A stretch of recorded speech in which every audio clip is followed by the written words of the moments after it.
This is a hologram.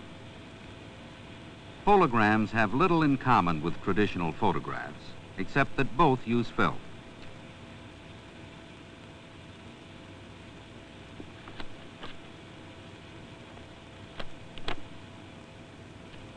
Holograms can create completely three-dimensional pictures, and every piece of the film can reconstruct the entire image.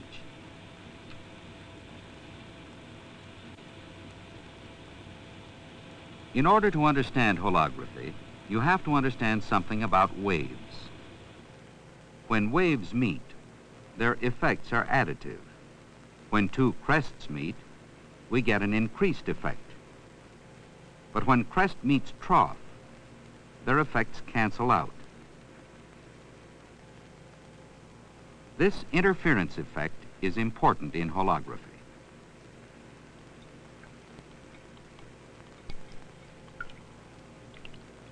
Here are two random sources of waves, not of equal amplitude or frequency. If we make a time exposure of their shadows, the image is completely washed out because nothing remains in place.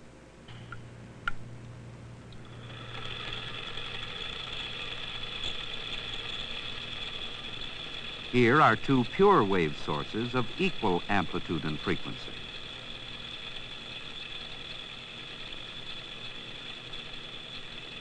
Notice the areas of motion and calm in the water. A time exposure looks like this. As long as the frequency and amplitude of the two sources are constant, an interference pattern will be formed wherever they cross.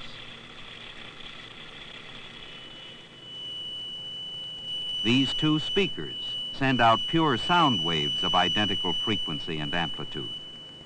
The microphone records areas of calm and motion.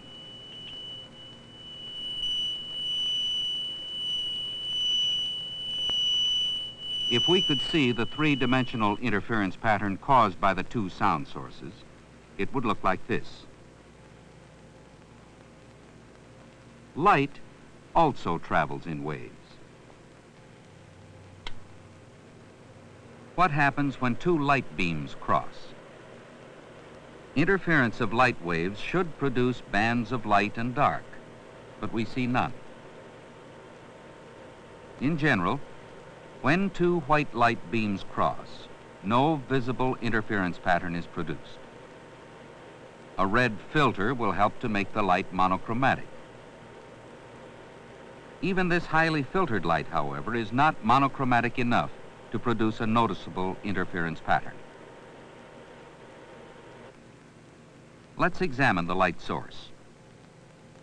While our water and sound waves are in step with one another, the light bulb produces light of many wavelengths, which are not in step with one another.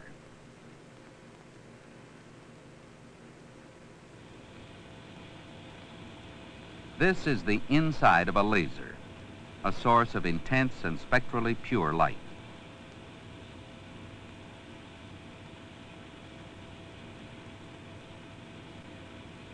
The laser emits light waves more monochromatic than any filtered light source.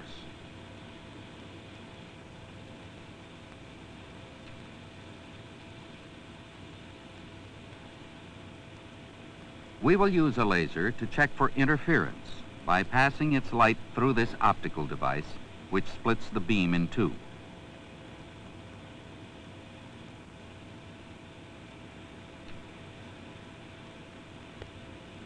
The interference should appear as bands of light and dark.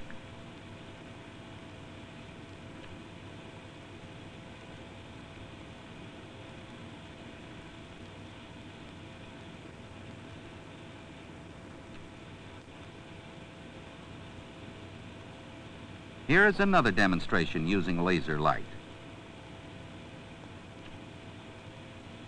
A partially silvered mirror allows half of the light to pass through while the rest is reflected.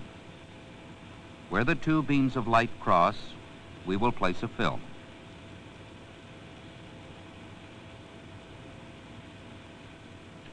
Notice the camera has no lens. It is simply a film holder.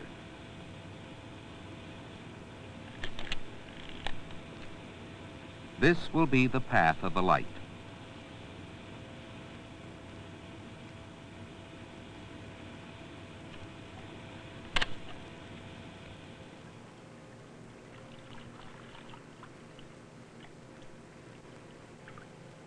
The film looks blank. But watch what happens when we remove the beam splitter, leaving only a single beam of laser light. The film reconstructs the original two sources from only one beam.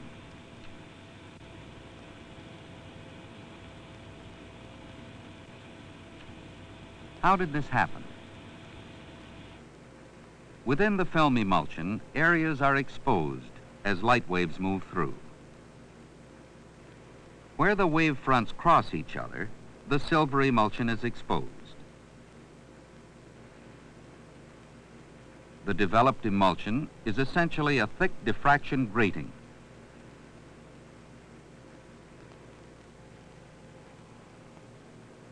Here is a microscope view of the processed film.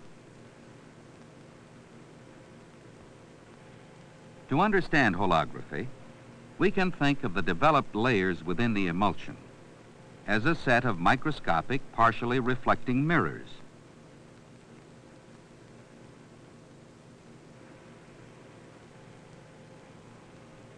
This film was exposed with two beams, interfering with a third. Now, by passing one beam through the film, the two other beams are reconstructed.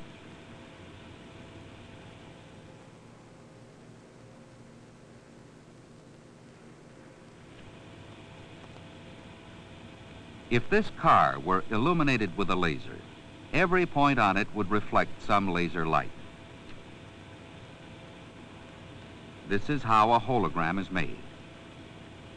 Part of the beam is used to illuminate the car. We'll call this the object beam. A second beam, called the reference beam, shines directly on the emulsion and interferes with the light reflected from every point of the car.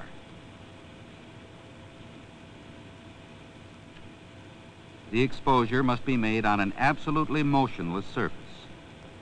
Even the slightest vibration will ruin the hologram by smearing out the interference pattern.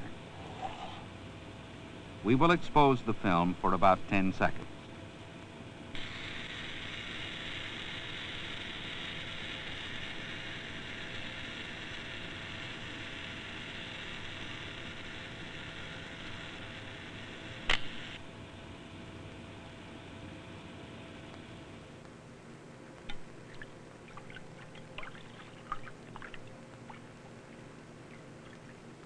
The film looks blank, but through a microscope we can see interference patterns which bear no resemblance to the real car.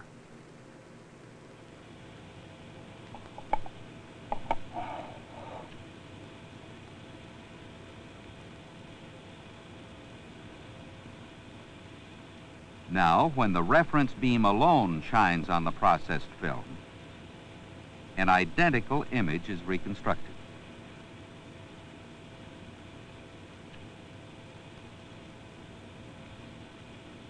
Here is an explanation of what happened inside the emulsion. The reference beam from the left interferes with each reflected light beam from the car, creating an interference pattern. The emulsion simultaneously records all the patterns caused by all the points. Now, when the reference beam alone shines through the film, each pattern reconstructs its own object beam, and thus the whole car appears to be reconstructed. What would happen if the emulsion had been here, between the source and the object? In this case, the interference produces what is known as a standing wave pattern.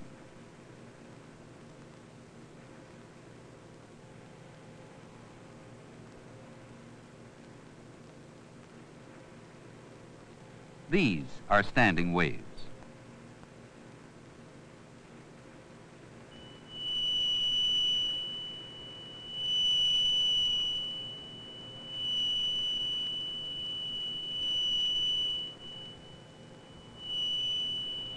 Therefore, if the light shines through the film and reflects back from the coins, there will be standing waves of light set up in the emulsion. Laser light will shine through the film and reflect back from the coins.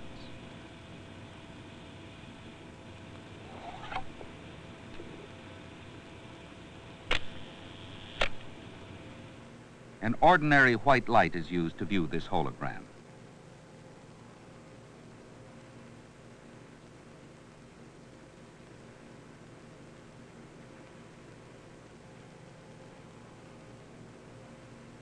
Why does white light reconstruct this kind of hologram? A cross-section of the emulsion looks like this. White light approaches and passes through the film. The mirror planes are spaced to reinforce only the wavelength used to make the hologram. Because the film shrinks in processing, the green color of shorter wavelength is reinforced rather than the red.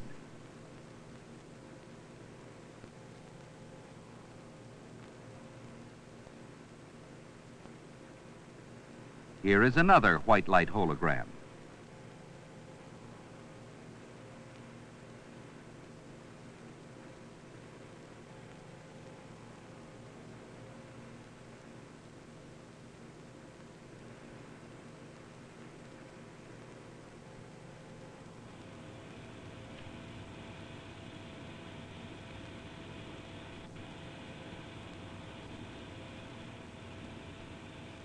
When a laser shines through a hologram and onto a screen, a two-dimensional image is projected. Even a small fragment can project the entire image.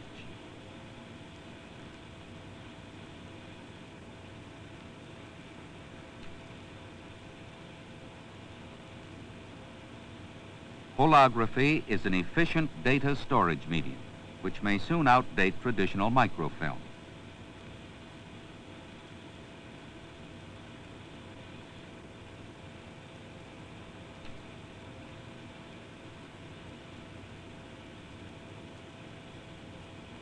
Here is a two-channel hologram. Two scenes have been recorded at different angles on the film. The channel is selected by tilting the film. The lens in the holographic reconstruction actually works.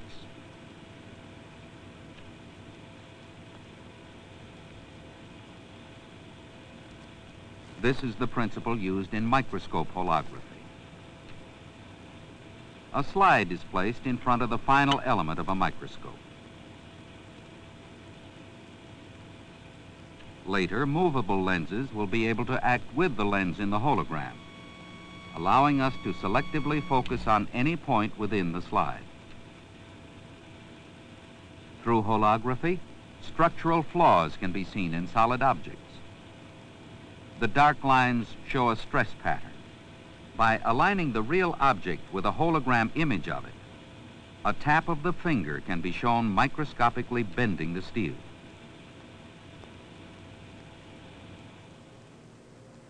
This circular hologram was made by surrounding the object with a strip of film.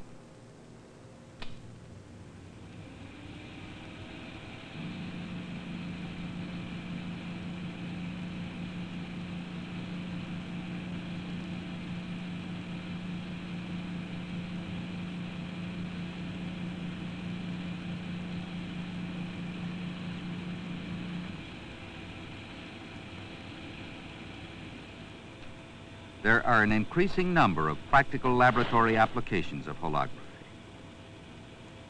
Here, the effects of heat are made visible.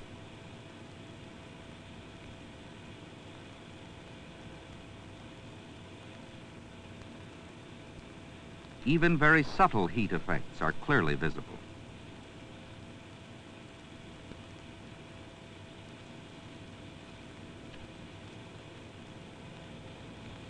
Holography is in an early stage of development, similar to that of photography 100 years ago. Yet already artists have found in holography a new medium of expression.